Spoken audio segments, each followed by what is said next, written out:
Daignez penser un instant aux inconvenances des bals de l'opéra, plaisir le moins convenable de tous, surtout de la façon dont vous y allez, seul, sans votre époux.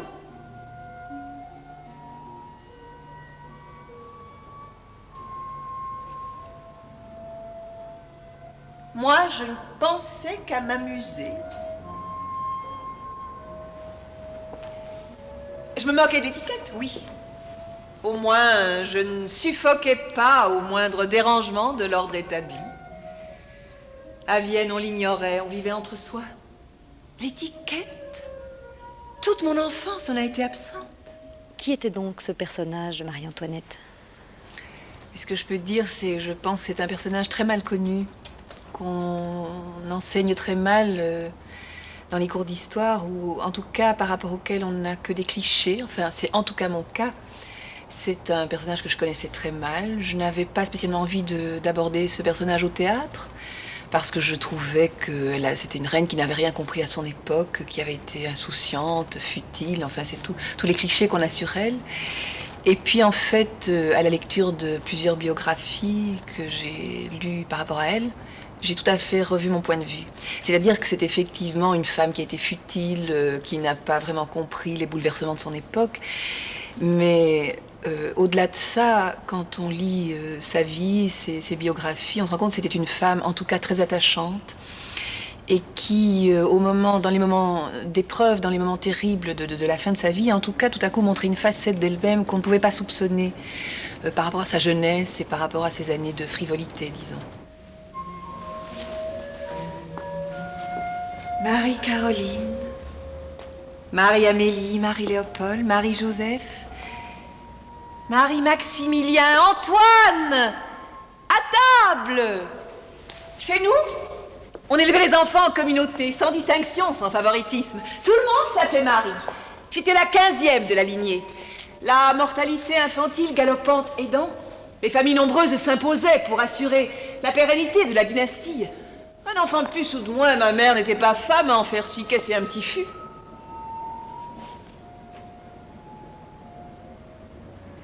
Une forte femme. Ma mère, pas question d'être différente. Si j'avais le malheur d'être malade, l'Antoinette a des convulsions, elle est sans connaissance depuis 1 heure. Seul commentaire, sans pour autant lever le nez de ses papiers. Comment savoir si nous comptions pour elle, obsédée qu'elle était par sa politique? Je pense que l'auteur, en tout cas en s'attachant à ce personnage, a voulu lui donner une chance de prendre la parole et aussi de prendre la parole 200 ans après, comme si elle revenait maintenant et qu'elle pouvait un peu s'expliquer par rapport à sa vie, par rapport à ses erreurs, par rapport aussi aux injustices qui lui ont été faites, parce qu'il y en a eu certainement, mais avec l'acquis d'une jeune femme moderne, des jeunes femmes d'aujourd'hui, c'est-à-dire comme si Freud était passé par là, comme si le féminisme était passé par là, et comme si on revoyait le destin de cette femme qui a été victime de l'histoire, qui a été manipulée par les intérêts politiques de l'époque, qui n'avait pas grand-chose à dire, puisque on mariait les filles à 15 ans, et que on leur demandait pas leur avis, et qu'on leur demandait surtout de plaire et d'être des objets de luxe. En tout cas, pour Marie-Antoinette, c'était très vrai.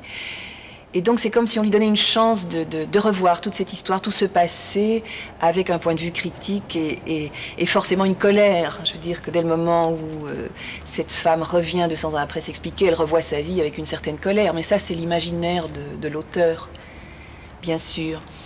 Parce que Marie-Antoinette, pour ce qu'on sait d'elle, n'était pas une femme revendicatrice, c'était une grande catholique.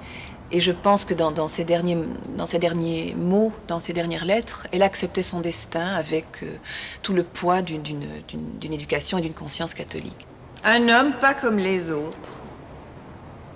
Pour petit déjeuner, pris à 6 heures du matin, un poulet gras, 4 côtelettes, c'était trop peu. On y ajoutait 6 œufs au jus, une tranche de jambon, une bouteille et demie de champagne, et il partait à la chasse. Moi qui avais horreur de me charger l'estomac. De là peut-être mon dédain, mes railleries pour un mari qui alors n'était pas encore digne de ce nom. De là ma fièvre d'indépendance. Mon obsession à me désennuyer. Le jeu, le théâtre, la mode, les complicités avec les femmes.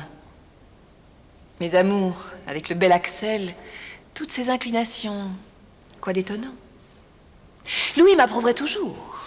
Il ne me gênerait jamais en rien. Je suis l'une de ces rares femmes jamais trompées par leur mari. Malgré les tentatives de pousser dans son lit l'une ou l'autre intrigante.